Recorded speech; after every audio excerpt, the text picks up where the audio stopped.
Mesdames et messieurs, bonjour et bienvenue dans le 6h30 de RTI 1. Elle contribue à la modernisation du système éducatif ivoirien. La fondation Children of Africa offre chaque année des kits scolaires aux élèves ivoiriens.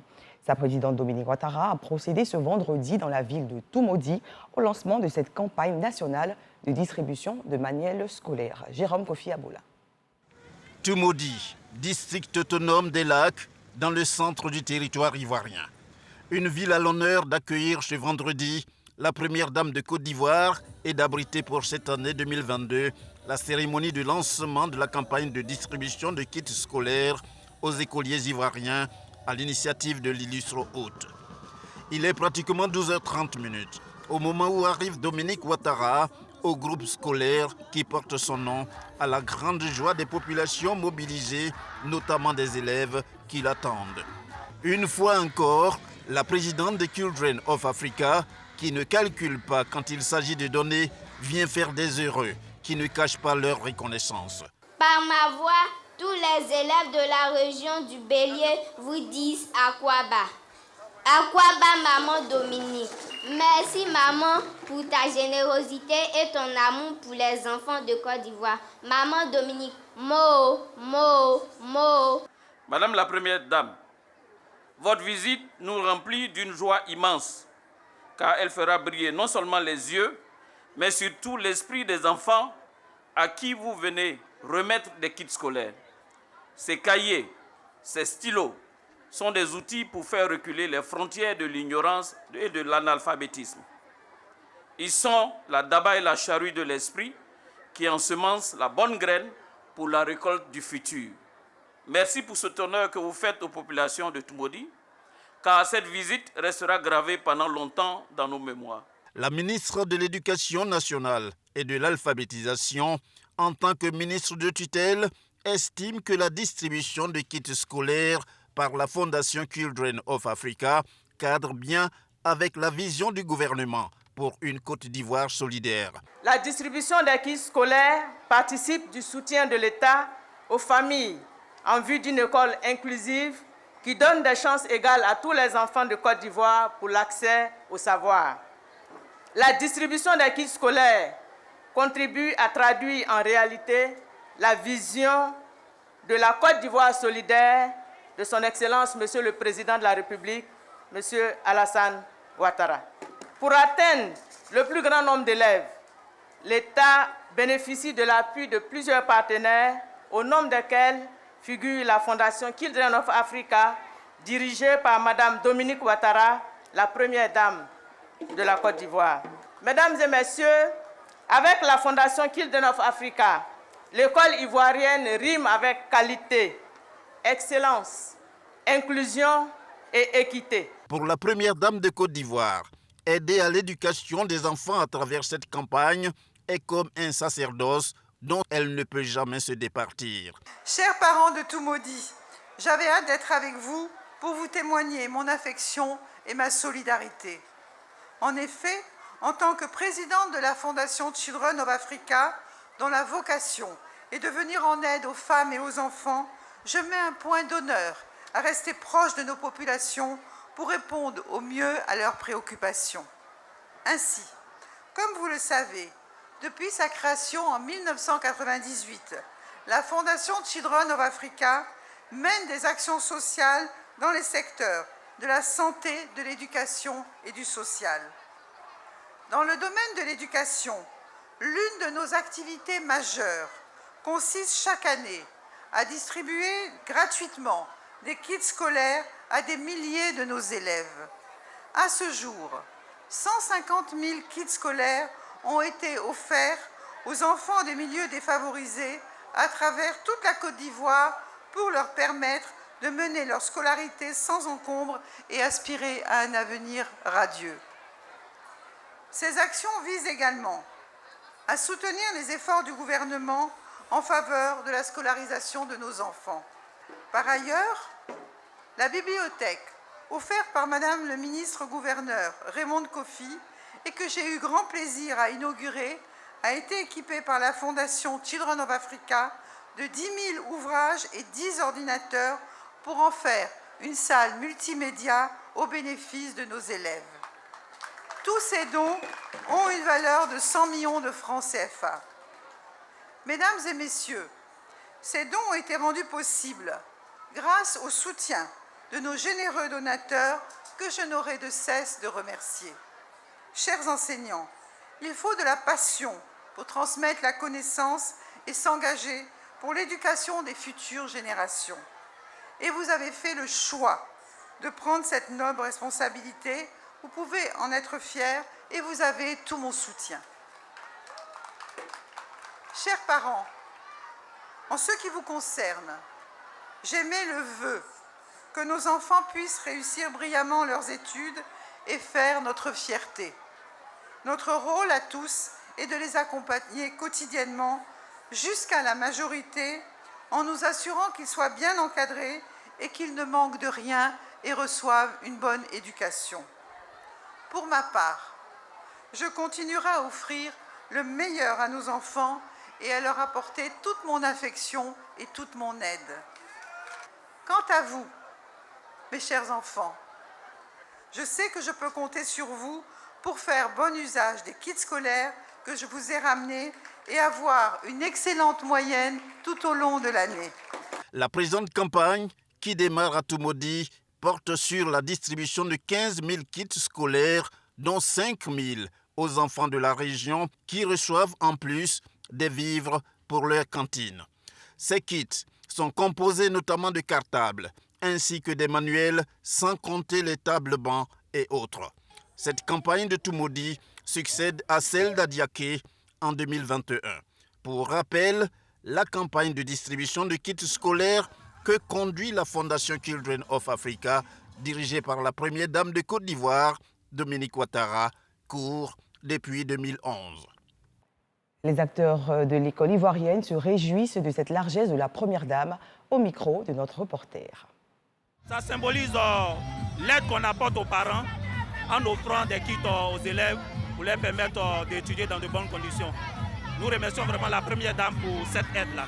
Chez nous, on dit donner à manger aux enfants, c'est les détourner de la voie de la délinquance et les maintenir dans une école. Donc on lui dit grand merci pour ce geste et nous prions Dieu pour qu'elle vive longtemps pour le bonheur des enfants de Côte d'Ivoire. Je dis merci à maman Dominique pour sa générosité. Les kits vont nous permettre d'alléger nos dépenses. Nous disons grand merci à la première dame parce que ça nous permet, en un mot, de diminuer aussi nos dépenses et aussi ça nous donne le courage, voilà, d'amener nos enfants à l'école. Vraiment merci à la première dame et merci aussi au président de la République. Autonomisation des femmes, le FAFSI, Fonds d'appui aux femmes de Côte d'Ivoire, bonifie son capital. C'est désormais une enveloppe d'1,5 milliard de francs CFA consacrée au microcrédit pour les femmes, soit une augmentation de 300 millions.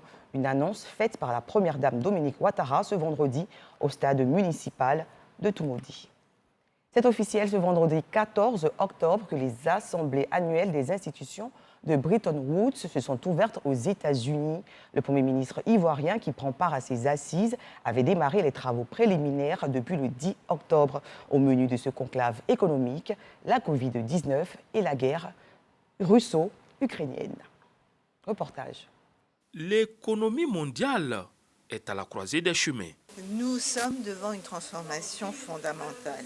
Nous sommes passés d'une période de stabilité relative avec des taux bas, une inflation faible, à une période de taux élevés, d'inflation élevée et de beaucoup plus d'incertitudes.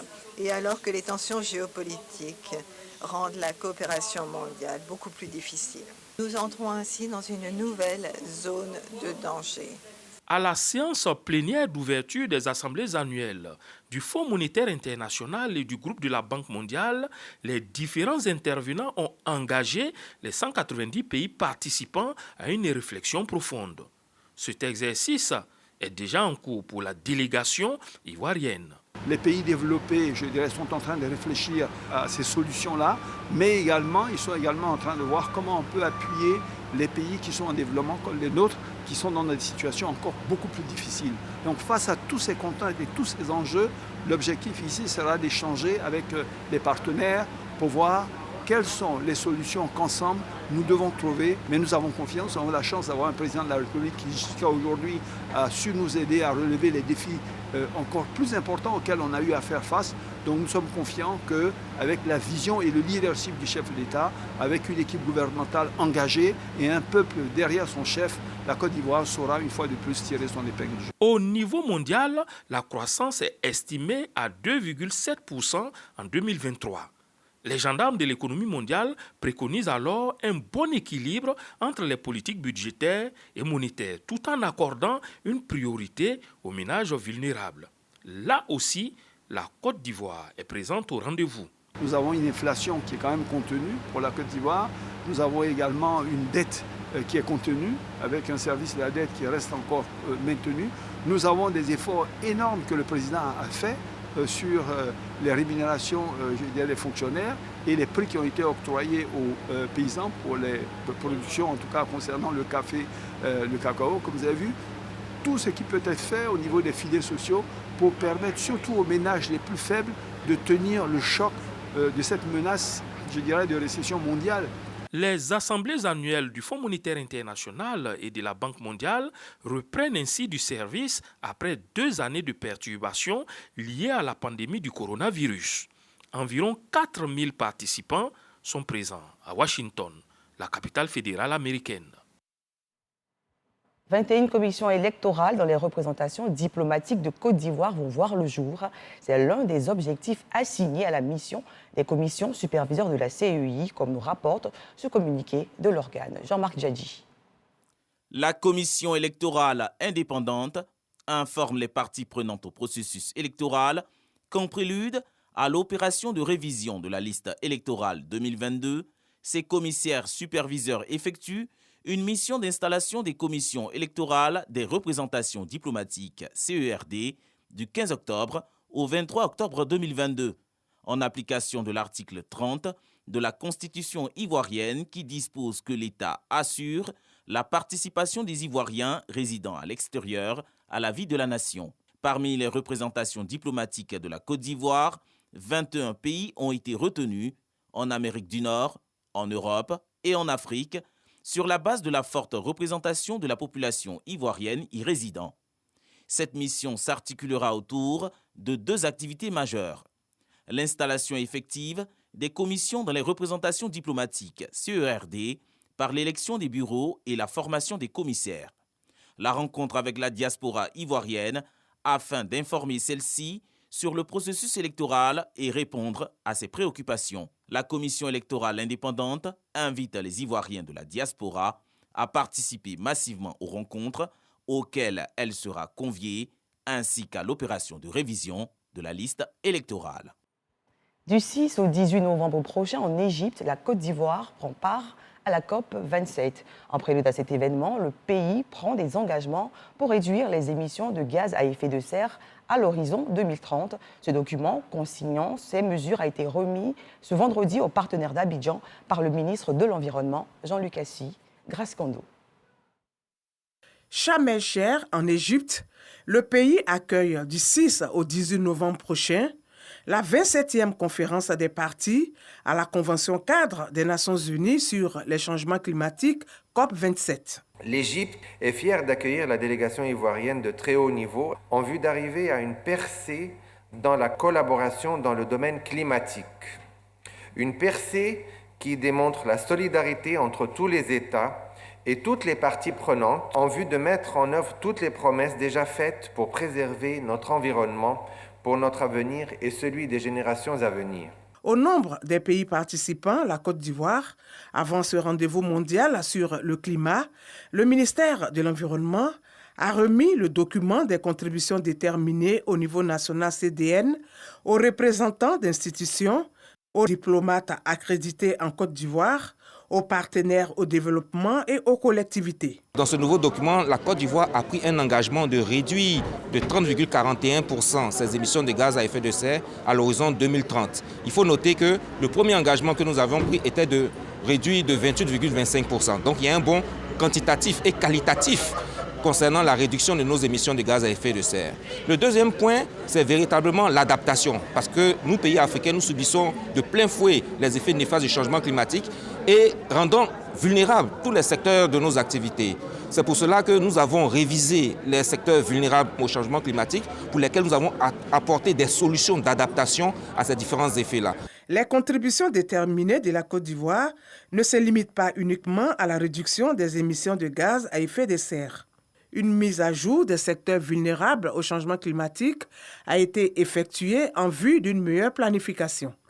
Ainsi, 5 secteurs du développement économique ont été identifiés comme très vulnérables au changement. Ce sont l'agriculture, l'élevage, l'aquaculture, la forêt et l'utilisation des terres, les ressources en eau, la santé et les zones côtières. Pour accroître la résilience de ces secteurs, plusieurs actions ont été planifiées. L'amélioration des technologies de production pour un meilleur rendement, tout en évitant la dégradation des sols et des forêts. La maîtrise et la gestion des ressources en eau par le renforcement de la planification et de la coordination des bassins versants. Les attentes de la Côte d'Ivoire à la COP27 sont nombreuses. Il s'agit entre autres de l'effectivité du transfert des technologies climatiques, la prise en compte d'initiatives d'envergure régionale, la concrétisation de l'opérationnalisation de l'accord de Paris. Ouvrons la page de l'international à présent. Au Burkina Faso, les forces vives ont adopté une nouvelle charte de la transition. Le capitaine Ibrahim Traoré est désigné chef de l'État et doit conduire la transition jusqu'en juillet 2024. Et pour terminer, les États-Unis vont fournir une aide militaire de plus de 480 milliards de francs CFA à l'Ukraine pour sa défense face à l'invasion russe. Une annonce faite par le Pentagone et le département d'État. C'est la fin de ce journal. Merci de l'avoir suivi et bonne suite de programmes sur RTI1.